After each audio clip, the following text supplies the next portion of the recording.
I mentioned I'm going to have several different parts to this 10-hour shift discussion. Today I'm going to talk about the basic issues surrounding 10-hour shifts, but in coming blog posts I'm going to be talking about covering single shifts Monday through Friday, Monday through Saturday, and Monday through Sunday using 10-hour shifts.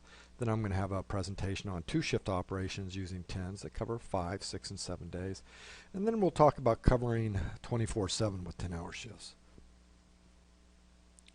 The one thing you need to be very aware of when it comes to 10-hour shifts is that employees love them. Because of this, you need to make sure that they're going to work for you before implementing.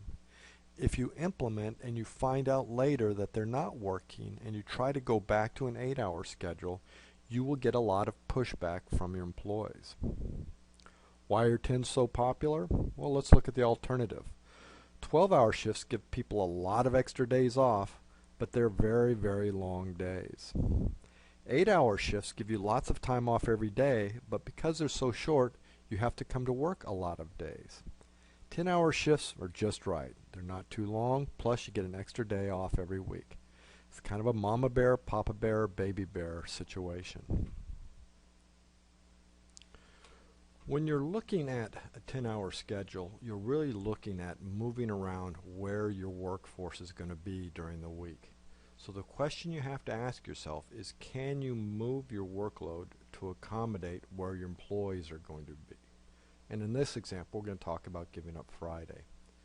Let's suppose you are now working Monday through Friday, 8-hour shifts, and everything's working fine, and your workforce comes to you and says, we would like to work 10-hour shifts, and we'd like to take Friday off. The first question you need to ask yourself, is this going to work for you? Can you afford to have everybody off on Friday?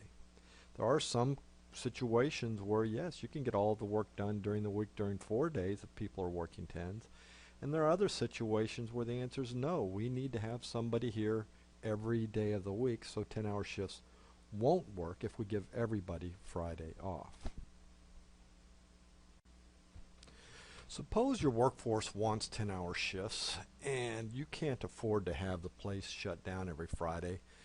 Is there an alternative? And the answer is yes. Well, what ends up happening is instead of having nobody there on Friday, you just have fewer people there every day of the week. Let's take a look at an example.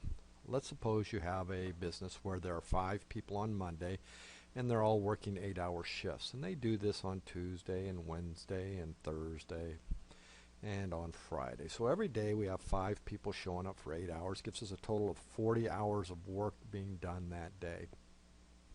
The employees say, hey, we want some 10-hour shifts, and you say, well, I can't give everybody Friday off, or I can't give everybody Monday off. And they go, well, we don't want to do that. There's 5 of us. Why don't we each take a different day off? So what would that look like? Well, let's take a look. Well, here we've got Monday, and we've got 4 people showing up now. One of them is taking the day off. And we still have 40 hours of work being done, but it's being done by 4 people instead of 5 people. So we have fewer people showing up. So you have to ask yourself the question, can I get by with fewer people? And if they're working longer hours, can I make use of all those hours? For example, if you have a business that's only open for 8 hours and people are there for 10, you may just end up being wasting 2 hours a day. So there's a couple of questions to ask about this before you say, hey, what a great idea. But let's continue this on. We have a different person off on Tuesday. That X is the person that's off, and different person on Wednesday and Thursday and Friday. So every day we have 4 people showing up, and every day one person is off, and every day we have the same amount of labor hours being worked as we were on the 8-hour schedule. There's just fewer people there. Now you have to, one of the things about this particular pattern is not everybody wants to have Wednesday, Tuesday, or Thursday as their day off. Probably around 70% of your workforce will want to have Friday as their day off. Probably about 25% will want to have Monday off. And that leaves about 5% that will want to have Tuesday or Wednesday or Thursday off. So you have to be careful and have how you assign these different days off.